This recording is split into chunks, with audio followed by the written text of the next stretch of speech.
Let's set the scene. It's February 2026, and a conflict that's been simmering for years finally boils over. And just like that, it shuts down the world's single most critical oil artery. The global economy? It didn't just stumble, it went into a complete free fall. So how did one tiny 21-mile stretch of water bring the entire world to its knees? Let's get into it. To really get the scale of this, you just need to remember one number: 20%. I mean, imagine a fifth of the entire planet's daily oil supply, just gone. The flow of crude through the Strait of Hormuz didn't slow down, it stopped, dead. A vital energy artery was completely cut off. You know, the market's reaction was, of course, instant and absolutely brutal. Brent crude oil prices didn't just climb, they exploded, past the $100 mark for the first time in 4 years. We're talking about a jump from a stable $85 a barrel to a peak of $126 in just a matter of days. That's a massive shockwave to the entire global economy. So, what is the Strait of Hormuz really? Well, it's this incredibly narrow strip of water, just 21 miles wide at its tightest point. But don't let its size fool you. It's the only way to get from the Persian Gulf to the open ocean by sea. That makes it absolutely indispensable for huge oil producers like Saudi Arabia, the UAE, and Qatar. Right, so this crisis didn't just pop up out of nowhere. It was the result of a sudden, incredibly violent military escalation. So let's look at how a regional fight managed to shut down global trade basically overnight. What's really staggering here is the speed. I mean, this whole thing unfolded in just 48 hours. It all kicks off on February 28th with U.S.-Israeli airstrikes on Iran.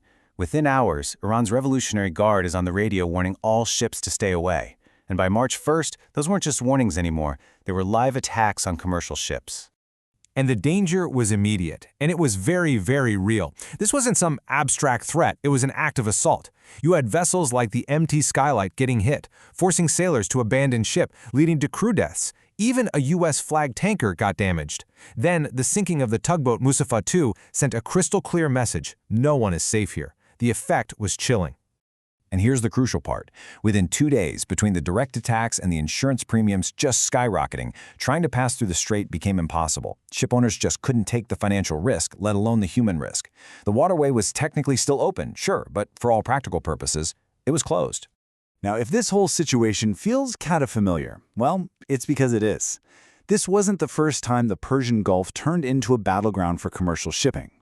To really understand what happened in 2026, we've got to look back to the Iran-Iraq War in the 1980s.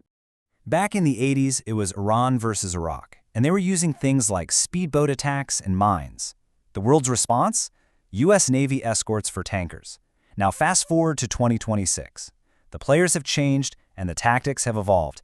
Now you've got sophisticated drones in the mix. But even with all the new tech, the fundamental problem is exactly the same. How do you keep this vital choke point open when a major power wants it shut? You know that immediate spike in oil prices? That was just the first tremor. The closure of the Strait of Hormuz sent a shockwave that rippled through the entire global economy, affecting everything from how we generate electricity to the food on our tables. Just look at where all this oil goes. A staggering 84% of it is headed straight for Asia. We're talking about economic powerhouses like China and Japan who are deeply, deeply dependent on this one waterway for their energy. For them, this choke point isn't just a route, it's their economic lifeline. That makes them incredibly vulnerable to this kind of disruption. The seriousness of the whole situation was captured perfectly by Qatar's energy minister. He warned that a long conflict would do a lot more than just raise prices. It could literally, in his words, bring down economies of the world. This wasn't an exaggeration. It was a stone-cold assessment of the systemic risk. And the dominoes started to fall almost right away.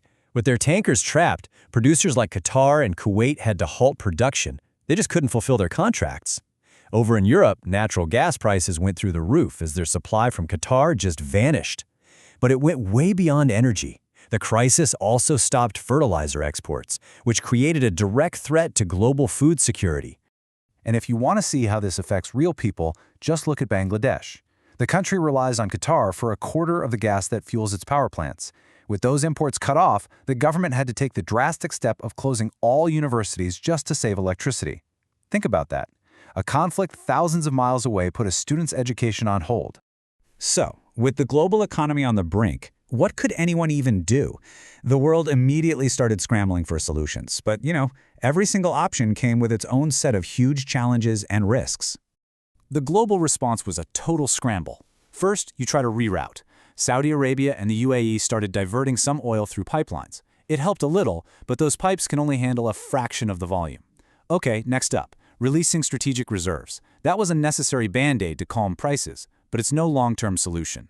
Then you had countries like China trying to use their diplomatic muscle to negotiate passage for their own ships, and all of this left the Western powers facing that same incredibly dangerous question from the 1980s, is it time to send in the warships? Look, this was the biggest disruption to our energy supply since the 1970s, and it exposed a really uncomfortable truth. Our entire global system, everything from the electricity in our homes to the food on our plates, depends on a tiny handful of narrow waterways just like this one. The 2026 Hormuz crisis, it wasn't just about oil. It was a stress test for globalization itself, and it leaves us with one critical question. What happens when the next chokepoint closes? Because this crisis proved that our world is far, far more fragile than we like to think.